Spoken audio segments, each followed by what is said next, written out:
All right, guys, I'm getting ready for this evening session here, incoming tide and whatnot. Just rolled up here. I'm going to show you what I'm fishing. I got a couple strategies today. I'm really early. The high tide is until like 8:30 at night. It's only about 4 o'clock right now, so kind of had some misfortune today. As I was unloading my gear, I noticed I had this happen. As I was being careless when I was putting the gear into the thing, into my car, my compact car. I got a tip broke off, so you got to make the most of it. I'm going to file this down. This 6-inch Shimano convergence is, or 6'6" Shimano convergence is now a 6-foot Shimano convergence, so I'm going to file that down and make the most of it. So I'm going to hit the water. Hopefully we get some luck, and let's see what happens. There, I'm in the one there. Oh, that's a good one. There he is. There he is.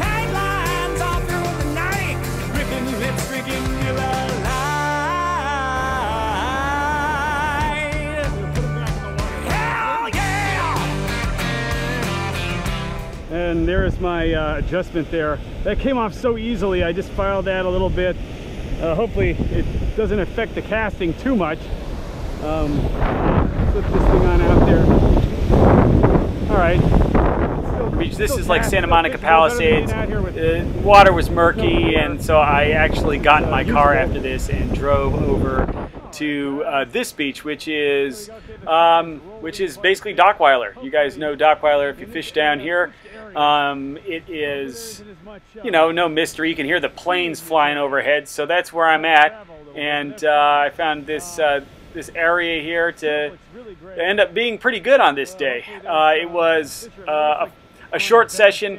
I had scheduled more fishing time, but I had to drive from Santa Monica to where the LAX at rush hour as the sun's going down here, and I could have caught more fish, but I ended up having a good day. I landed a nice Corbina here. You'll see it. Let me flip that a little farther out. There we go. Just going to throw it right there. Boom. In. Oh, I think I got one on here. Might be a little small. Yeah. I got a little guy on. I think it's what do we got here? Oh, a little croak. That is tiny. Very small. That is the smallest croaker I've caught out here. All right, bait it up, flip it right back out here, see if there's anything bigger hanging around.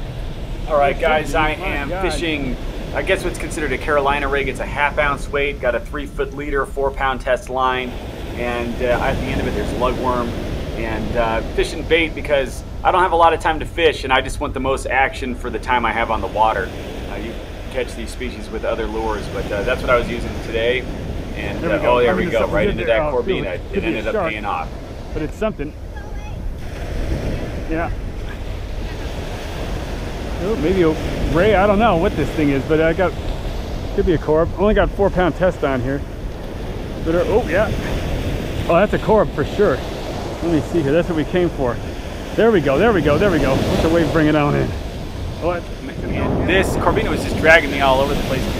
You can't really tell, but that beach pitch is steep. It's because of the wide-angle lens. That's a nice size corb right there. This Corbina kept sliding back into the beach lip because I'm on a little hill. You just can't really tell.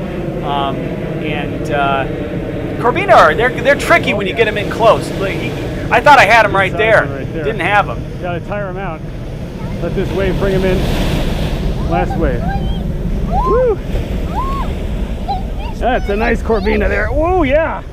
You'll see as I lay this fish down for measurement that these fish, it won't lopside. Nice, you know what I mean? Watch. I'll put them down, and the Corbina will just stay there. Like a shark almost. But like a croaker is going to fall over to the side like that every time, But Corbina, it makes it hard to land them, when they're in close, because they're very balanced, So good fighting fish. This is a nice Corbina. Guys, that's what it's all about. Let's see, I got it at I don't know how long. We'll have to measure it later. 19.6 inches, and that is that's a 10-year-old fish, if you can believe that. Nice a striper of the same age is about 32 inches, 15 to 17 pounds. But it's something to think about. These fish, they don't just come out of nowhere. They're not born like that. They're not made in a hatchery. You know, that fish has lived on this planet for almost 10 years, so I always throw them back. Big ones, yeah. Oh, I'll take anything. Big, oh shit.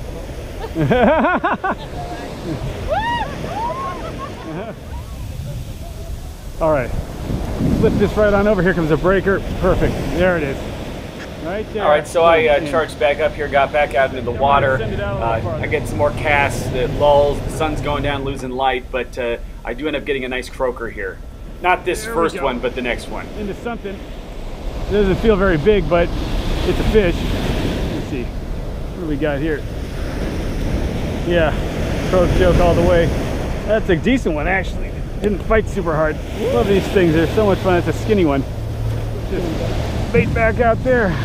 Ah. There we go.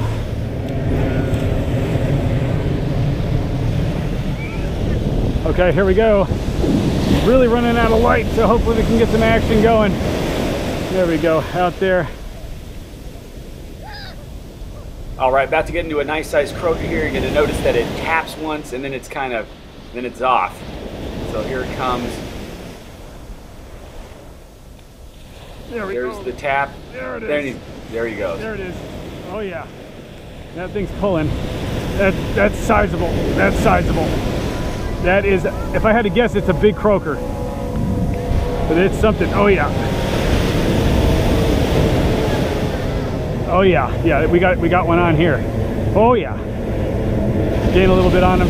Then I'm only fishing about 4-pound test. Oh yeah. So I got to be careful. A very steep beach pitch here. Oh yeah, that's a nice size, whatever this is. Got a nice steep beach pitch here. Makes it tough. Gives a lot of gravity. There we go. Oh, I got very lucky there with that wave. Very lucky with that wave.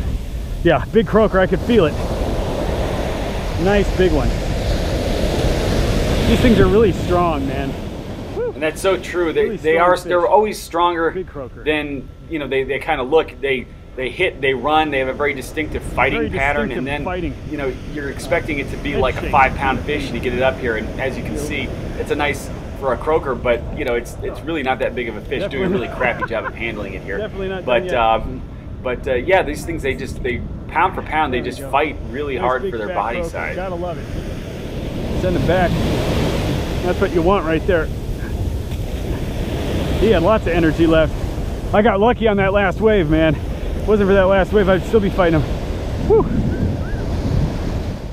Hey guys, just wanted to follow up with that session. It got really dark and I just didn't have the light to film a proper send-off, so here it is. And I ended up catching a couple more fish, some small croaker and whatnot. Didn't feel like it was worth it, the time to edit it on there. It's nothing you haven't seen before. Got back, got a closer look at this rod. It's definitely fishable, but like, you know, I'm gonna have to go find a new one, which is fine with me because I love looking for fishing gear. But look at that. I mean, just be careful. I mean, it's always such a disappointment to show up and your gear be broken before you even start. So if that ever happens to you, you know, with the tip, you know, it's pretty easy just to break off and keep fishing. Most rods you should be able to do that with, but it's better just to be more careful to begin with. I don't know, I'm going to get a new setup for this and I'm going to keep fishing. So hopefully I see you out there. Hopefully you get a chance to be out there, and I hope you have good luck on your next trip. Hopefully see you guys soon. There, I'm in the one there. Oh, that's a good one.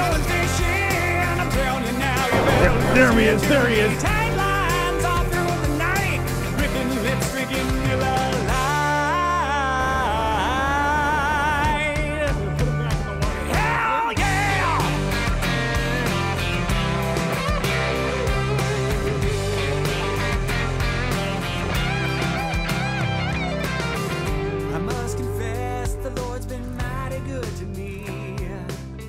Every day I wake up, I feel like I'm living in